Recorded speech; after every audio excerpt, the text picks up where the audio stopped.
25 जून 1975 ये भारत के लोकतंत्र के इतिहास में एक काला दिन था, जबकि उस समय की प्रधानमंत्री श्रीमती इंदिरा गांधी ने भारत में इमरजेंसी लगाई और जितने भी विपक्ष के नेता थे उनको जेलों में डाला। जयप्रकाश नारायण जी, अटल बिहारी वाजपेयी जी, लाल कृष्ण आडवाणी, इसी तरह से बाकी जितने भी नेता थे, यहाँ तक कि कांग्रेस के जो यंग टर्क्स थे, चंद्रशेखर, मुरारजी भाई, इस प्रकार के भी लोग थे जो कभी कांग्रेस में थे, उनको भी जेलों में डाल लिया।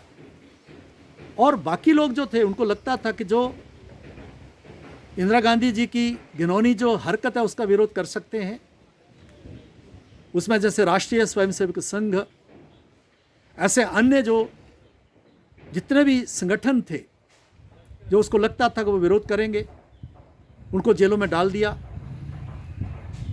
और इस प्रकार का पूरे भारत में एक आतंक सा आ गया कि जकदम जब नींद खुली सुबह तो जितने भी प्रमुख नेता थे जो दुनिया में जिनका लोगों में जिनका पहचान थी, उनको जेलों में डाल दिया। और क्या किया जाए, कैसे किया जाए, इसके लिए जो सारा मसला था वो सेकेंड लाइन लीडरशिप जो थी विभिन्न संगठनों की, उसके हाथ में रहा। और कैसे इस इमरजेंसी को उसका विरोध किया जाए, उसके लिए पूरे भारतवर्ष में और विशेष तौर पर मैं कहूँगा राष्ट्रीय स्वयंसेवक संघ के नेतृत्व में जिस प्रकार से वो सारी योजना बनी,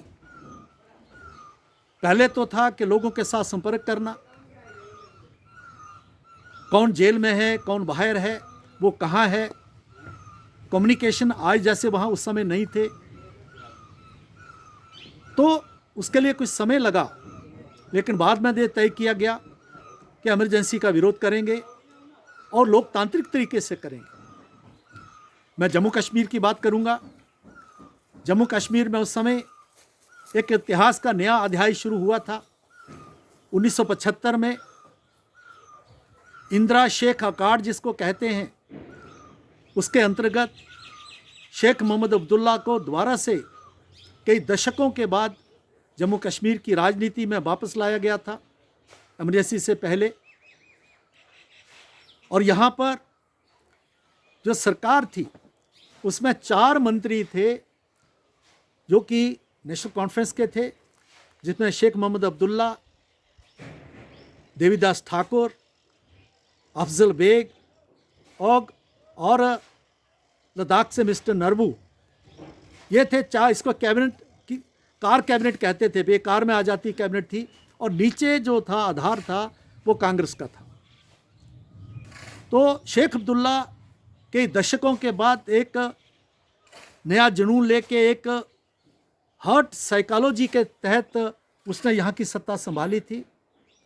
और उसी के रहते हुए जिस प्रकार का पूरे देश में इंदिरा जी और कांग्रेस का आतंक था, उसी तरीके से जम्मू कश्मीर में भी एक आतंक का माहौल जो है यहाँ पर क्रिएट कर दिया गया था।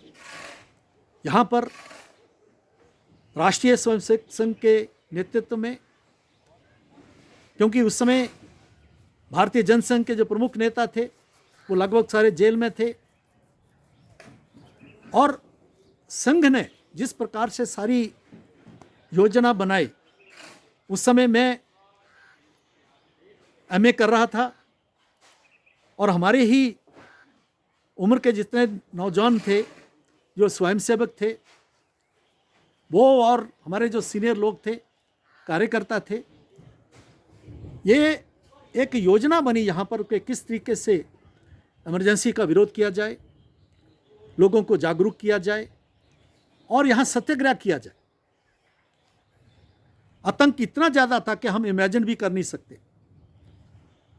और उस समय जिस तरीके से योजना बनी, उसी के अंतर्गत कुछ संस्मरण हैं जो मैं आपसे ज़रूर बताना चाहूँगा कि हमारे जब में एक काम लगा कि आपने जो पब्लिसिटी का काम था, तब छोटी सी एक ब्रीफ केस की जितनी एक साइक्लोस्टाइल मशीन थी, उसमें से हम पर्चा जो है इमरजेंसी के विरुद्ध वो पर्चे बनाते थे और उस पर्चों को फिर लगाने का भी हमारा ही काम था।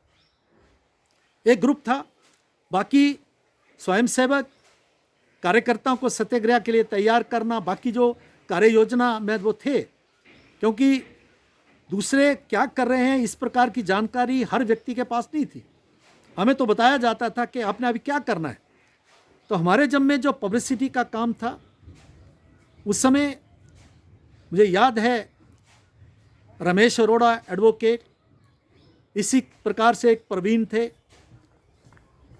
वो हमारे साथ थे, एक अशोक गुप्ता थे, तब हमारे नगर कार्यवाह थे अशोक गुप्ता जी, वो पठानकोट के रहने वाले थे, एक विजय कुमार गुप्ता थे, वो थे। इस प्रकार की एक हमारी एक ग्रुप था, जो ग्रुप था जिसका काम था कि आपने जो है ये जो पर्चे जो है साइक्लोस्टाइल करके और उनको जो है लगाना है। मुझे याद है कि एक बार हम इन पर्चों को बांटने के लिए जम्मू रेलवे स्टेशन पर गए, तो रेलवे स्टेशन में हम इतना, हमारे मन में इतना जोश था, इतने निडर थे उस समय के कार्यकर्ता कि जब हम बांट रहे थे तो पूरी बोगी में, पूरी ट्रेन में हम बांट रहे थे, तो इतनी देर में हम जब एक बोगी से दूसरी बोगी में जाने लगे तो आगे से पुलिस आ गई, उनको भनक पड़ गई होगी, और पुलिस जब आई तो हम पुलिस की ओर जाने लगे इतना विश्वास के साथ। तो जब पुलिस को हमने क्रॉस किया तो हम भागे।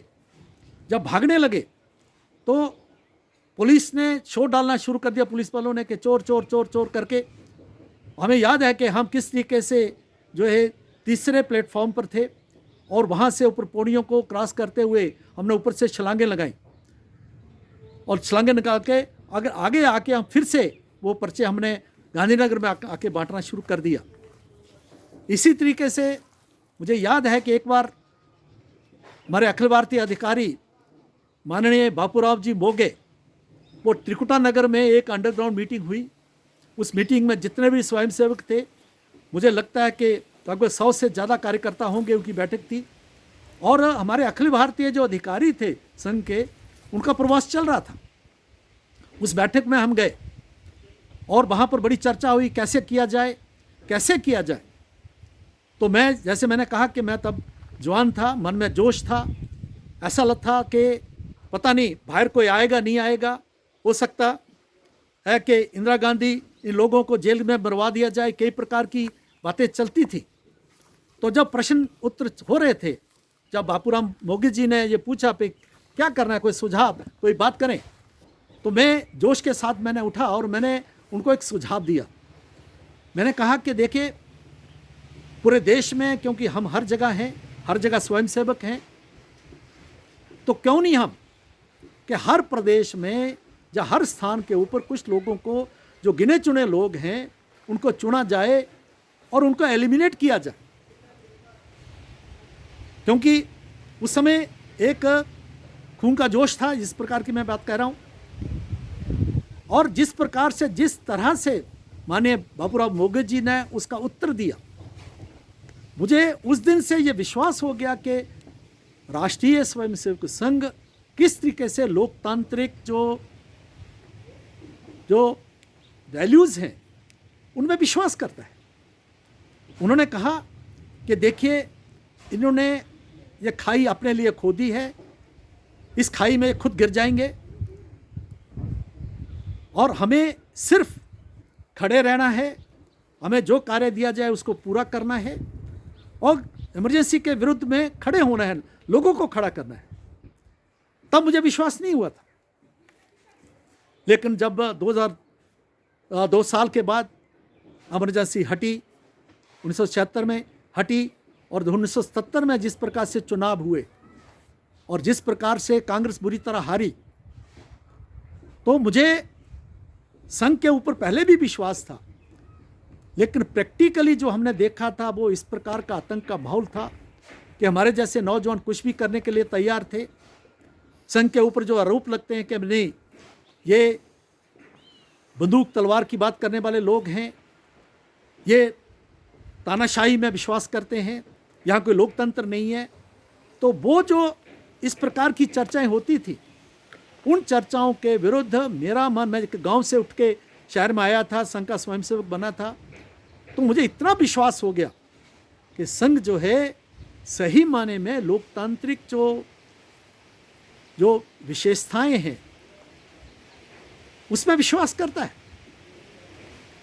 इसी तरह से मुझे याद है कि एक दिन हमने ये तय किया कि हम जो है पोस्टर लगाएंगे। रात को हम पोस्टर लगाते रहे, और रात को मैं रमेश अरोड़ा जी के 2-3 कार्यकर्ता थे, स्वयंसेवक थे, उनके सोए, और अशोक गुप्ता जी जो हमारे कार्यवाह थे, नगर कार्यवाह, और विजय कुमार जी थे, विजयगढ़ में रहते थे, जलाका मोहल्ला में, उनको रात को पुलिस ने पकड़ लिया।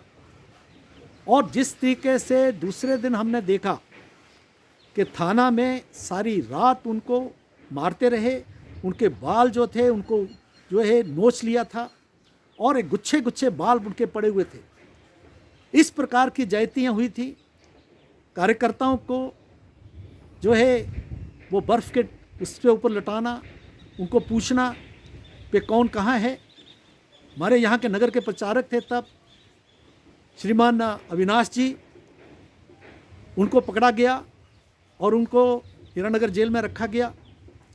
और जिस प्रकार से उनको भी मारपीट हुई थी, ऐसे कई कार्यकर्ताओं के साथ हुआ था। तो इस प्रकार का वो माहौल था। जब क्या हुआ कि एक सत्याग्रह शुरू हुआ, तो पहले तो 2-3 ग्रुप चले गए, उसमें सत्याग्रह हुआ, लेकिन बाद में कोई तैयार ना हो, ऐसा माहौल हो गया। तब फिर अधिकारियों ने, मुझे याद है कि सतपाल जी जो हमारे उस समय संभाग कार्यवाह थे, उन्होंने और बाकी जो कार्यकर्ता जो स्वयंसेवक थे, अधिकारी थे, वो लगे हुए थे इस सारी तैयारी में। तो उन्होंने ये तय किया कि कुछ बाल स्वयंसेवकों का एक जत्था, उसको उसके सत्याग्रह करवाया जाए, ताकि एक मैसेज जाए जम्मू के लोगों में कि नहीं, अगर बच्चे इस वक्त इमरजेंसी के खिलाफ खड़े हो सकते हैं तो हमें भी खड़ा होना चाहिए। तो उनके साथ कौन जाए? तो मेरा नाम तय हुआ। मुझे याद है कि 9-10 लोग हम थे, मैं ही उनमें जो है बड़ी उम्र का था। और जिस तरीके से हमने रघुनाथ बाज़ार में सत्याग्रह किया, सत्याग्रह करने के बाद हमें सिटी थाना में रखा गया। 8 दिन हम रहे वहाँ। जिस प्रकार थाने के अंदर था, इतनी बुरी हालत थी। एक छोटा सा पीपा था जहाँ पर लघु शंका के लिए जगह थी। जब रात, उस समय सर्दियाँ थी, एक कंबल पड़ा हुआ था, और उस कंबल में ऑलरेडी एक शायद कोई चोर था, या कोई जो है जैव कतरा था, उसको वो था, उस वही में लिपटा हुआ था। सारी रात हम ठंड में उसमें रहे। उसी रात को मुझे याद है कि एक एसआई सोन सिंह थे, मुझे बाहर निकाला गया और उसे मुझे इतना पीटा, मेरी उंगली भी जो है फ्रैक्चर हो गई थी। ये करें कि इसको डिमोरलाइज करें, और उसके बाद ये बच्चे जो हैं माफ़ी मांग के निकल जाएंगे। लेकिन वो अपने इस मंसूबे पे कामयाब नहीं हुए। और जब वो बाहर जो है लघु शंका के लिए सुबह एक बार निकालते थे, लेकिन दिन को जो है अगर लघु शंका किसी को आती थी तो वो अंदर ही करना पड़ता था। तो मैंने अपने बाल स्वयंसेवकों को कहा कि आप जो है बाहर, वहाँ था एक कॉरिडोर था, उस तरफ से उसका मुंह था, आप यहाँ पेशाब करिए। तो जब छोटे बच्चों ने करना शुरू किया, मुझे याद है कि फिर पुलिस वालों ने हमें पकड़ा, बाहर बुलाया, बच्चों को बुलाया, मुझे तो मारपीट की और उनके कान पकड़वाए। और अल्टीमेटली 8 दिन ऐसे माहौल में हम रहे। 8 दिन के बाद जब हमें जो है पेश किया गया, तो जज साहब ने मुझे DI या डिफेंस ऑफ इंडिया रूल में मुझे सज़ा सुनाई, और बाकी बच्चों को छोड़ दिया, क्योंकि उनको सजा देने का मतलब था कि वो जो थी जो चिल्ड्रन जेल में उनको भेजना पड़ता था, जो व्यवस्था उस समय नहीं थी। तो फिर मैं सेंट्रल जेल में रहा, तन्हाइयों में रहा। तन्हाइयों में कुछ लोग तो स्पेशल जेल में थे, जो जिसमें उस समय भारतीय जनसंघ के लोग थे, बाकी लोग थे, संघ के लोग थे। उनको जो मीसा लगा हुआ था, maintenance of internal security act, जो 6 महीने के लिए जिसकी कोई सुनाई नहीं थी, लेकिन हमें DIR लगा तो हमें सेंट्रल जेल में डाल दिया गया। वहाँ भद्रवाह से ठाकुर सुरजीत सिंह जी, वो उनका एक बहुत बड़ा जत्था था जो भद्रवाह से सत्याग्रह करके आया था। तो हम वहाँ पर सेंट्रल जेल में इकट्ठे रहे उनके साथ, क्योंकि वो बहुत बड़े कवि थे और जिस प्रकार से वो गीत गाते थे, माननीय संघ चालक थे शायद उस वक्त वो, तो वहाँ रहे। वहाँ मैंने कुड भी सीखा और एक ऐसा माहौल, तो अंदर हम शाखा लगाते थे और जिस प्रकार से जो है वो माहौल था। और मुझे जो तन्हाइयों में हम जब रहे तो तन्हाइयों में वहाँ पर जो मर्डरर्स थे, जो ऐसे लोग सजा याफ्ता लोग थे, वो वहाँ थे। हमारे सेल के साथ ही दूसरा सेल था जिसमें एक व्यक्ति था जिसको उसी वक्त जो है उन्हीं दिनों में फांसी दी गई। तो ये जो सारा माहौल था, एक मग्गा था होता था, एक थोड़ी प्लेट थी, उसमें ही हमें खाना मिलता था। दूसरी बार फिर सत्याग्रह हुआ। मुझे याद है कि रमेश कुमार पप्पा जी जो अखिल भारतीय अधिकारी हैं, उस समय वो बाल स्वयंसेवक थे, 8वीं पर पढ़ते थे। और जब हमने दूसरी बार सत्याग्रह किया तो वह हमने उस समय पक्काडंगा थाना के क्षेत्र में किया। और जब हम अभी पहुंचे ही थे तो इससे पहले रमेश पप्पा जी को वहाँ पर, क्योंकि उन्होंने सत्याग्रह किया था और उस समय उनमें बहुत जोश था, उन पर मीसा लगा था, लेकिन बाद में उनको पैरोल पर छोड़ दिया। लेकिन हम जब जेल अभी थाने में पहुँचे ही थे तो रमेश जी हमारे पास पहुँच गए बिना डर खौफ के।